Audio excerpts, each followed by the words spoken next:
Curious George by H.A. Ray. This is George. He lived in Africa.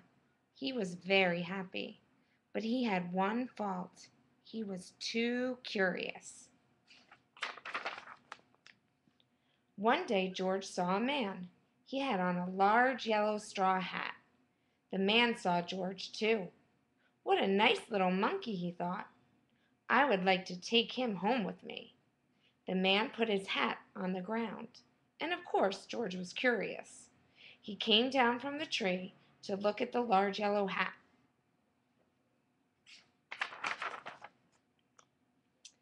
The hat had been on the man's head. George thought it would be nice to have it on his own head.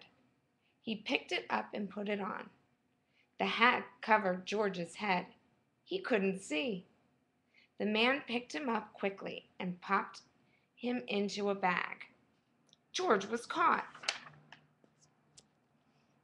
The man with the big yellow hat put George into a little boat, and a sailor rowed them both across the water to a big ship.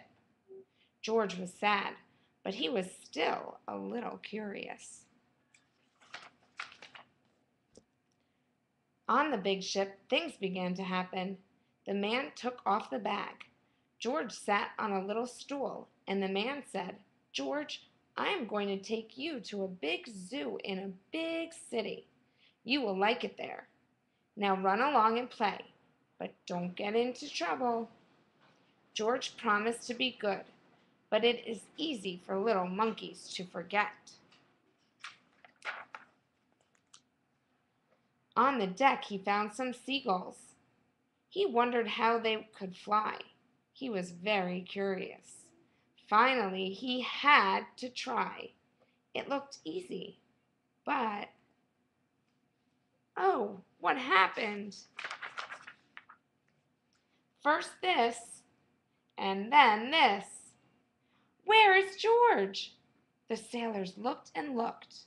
At last they saw him struggling in the water and almost all tired out.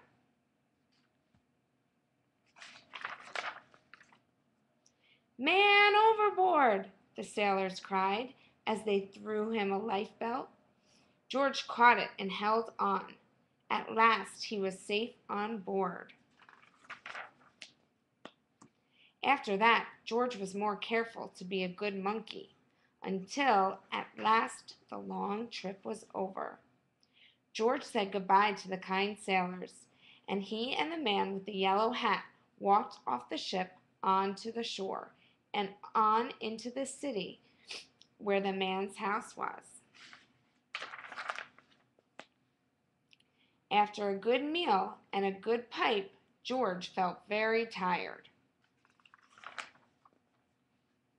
He crawled into bed and fell asleep at once.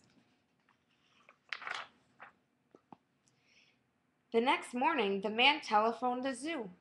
George watched him. He was fascinated. Then the man went away. George was curious. He wanted to telephone too.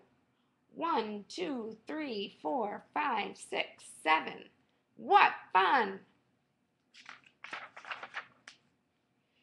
Ding-a-ling-a-ling. George had telephoned the fire station. The firemen rushed to the telephone. "Hello, hello," they said, but there was no answer. Then they looked for the signal on the big map that showed where the telephone call had come from. They didn't know it was George. They thought it was a real fire. "Hurry, hurry, hurry!" The firemen jumped onto the fire engines and onto the hook and ladders. "Ding dong, ding dong! Everyone out of the way! Hurry, hurry, hurry!"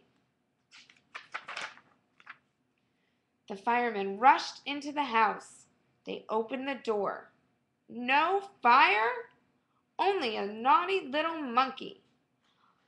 "Oh, catch him, they cried.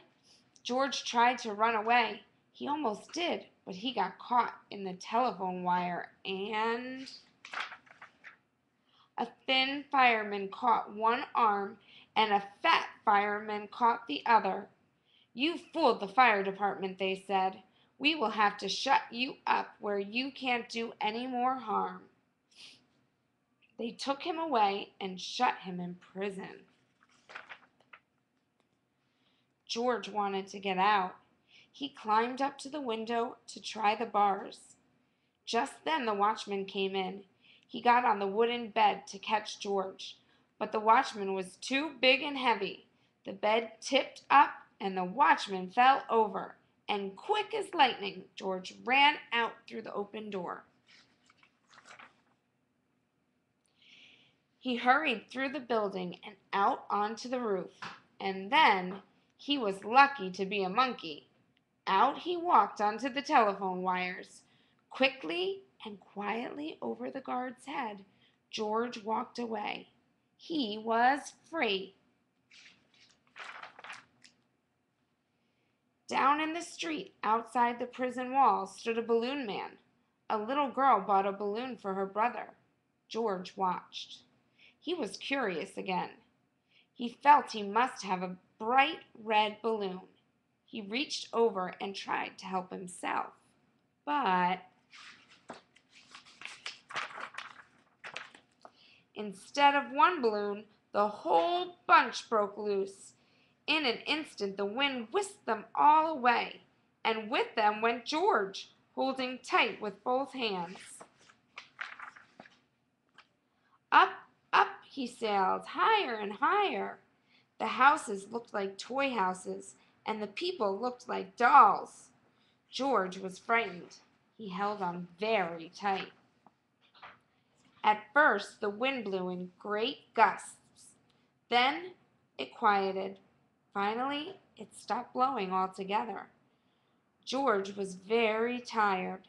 Down, down he went, bump, onto the top of a traffic light. Everyone was surprised. The traffic got all mixed up. George didn't know what to do, and then he heard someone call, "George!" He looked down and saw his friend, the man with the big yellow hat. George was very happy. The man was happy too. George slid down the post, and the man with the big yellow hat put him under his arm. Then he paid the balloon man for all the balloons, and then George and the man climbed into the car, and at last away they went. To the zoo. What a nice place for George to live. That's the end.